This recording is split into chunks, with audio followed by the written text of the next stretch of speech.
kedoliman itu sebenarnya ada dua. Ada orang yang dolim dengan tangannya, ada yang dolim dengan kakinya, sebagaimana preman di Kampung Rambutan dan di Pulau Gadung. Ada orang yang dolim itu dengan lesannya, yang lahirnya di masjid, lahirnya di tempat taklim, tapi kemudian dia dolim sama orang lain. Alah ya Allah, ngajinya kita aja belum tentu diterima, ente sudah dolimin orang. Nggak cocok sama Ustadz, ya wajar, tapi tidak usah kamu dolimin orang itu. Kalau ente sudah siap untuk mendolimi orang, siapin berkas. Nanti kamu akan berhadapan dengan dia kelak di hadapan Allah, dan itu berat. Dan itu berat.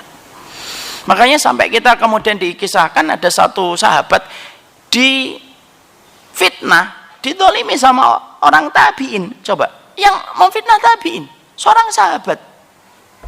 Siapa itu? Sa'ad bin Abi Waqqas. Sa'ad bin Abi Waqqas kemudian seorang sahabat besar yang doanya sering dikabulkan oleh Allah kan. Saking kemudian mustajabnya doa Sa'ad bin Abi Waqqas, kalau Sa'ad bin Abi Waqqas itu sudah berdoa ngangkat tangan sebelum turun sudah dikabulkan sama Allah, insyaallah. Kalau kita kan naik turun nggak dikabulkan. Sa'ad bin Abi Waqqas itu sebelum turun sudah dikabulkan. Loh, difitnah sama Usamah bin Qatadah. Difitnahnya apa? Ini tidak becus kalau ngimamin sholat.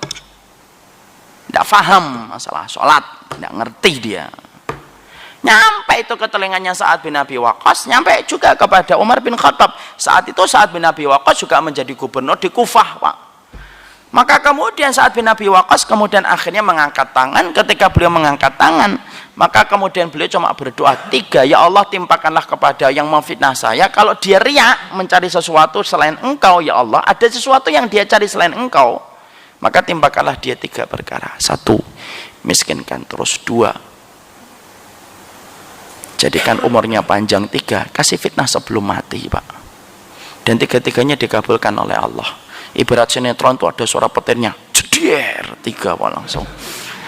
3-tiganya dikabulkan oleh Allah, Pak. Usamah bin Qatadah yang memfitnah Sa'ad bin Abi Waqqas itu, lalu kemudian miskin terus, panjang umurnya, bahkan kemudian ketika sebelum mati, kesukaannya apa? Godain perempuan yang lalu lalang di pinggir jalan. Sampai ditanyakan kepadanya, loh, ente itu sudah tua, alismu itu sudah beruban, masih godain perempuan?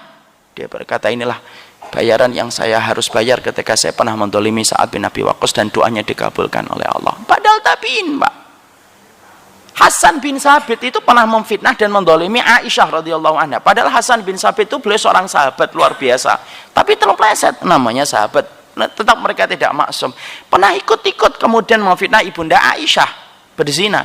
Apa yang terjadi? Buta Hasan bin Sabit, padahal ini penyairnya Nabi. Ketika kemudian disampaikan berita butanya Hasan bin Sabit kepada Aisyah, Aisyah cuma berkata, saya berprasangka itu merupakan bagian dari hukuman yang harus dia balas ketika dulu memfitnah saya. Itu kata ibunda Aisyah. Loh, kalau sahabat tabi'in pernah terpleset ketika itu berkaitan kedoliman, Pak, dibayar kontan, apalagi anak, Pak, apalagi bapak. Mentang-mentang kita ngamalin sunnah gitu, kemudian soft yang pertama kita ngisi itikaf, kemudian kita ikut kajian Riyadhus Shalihin, kemudian dolimin orang, lu kok enak? Kok enak bener ente jadi orang? Terus kemudian ente halal gitu dolimin orang? Masalah kita tidak sepakat, wajar lah. Oh, semuanya harus kita sepakati, tidak bisa lah, Pak. Tapi kalau saya tidak suka sama orang, saya tidak akan dolimin lah. Saya akan berusaha untuk kemudian menjaga haknya sebagai seorang muslim. Itu yang kita harus lakukan.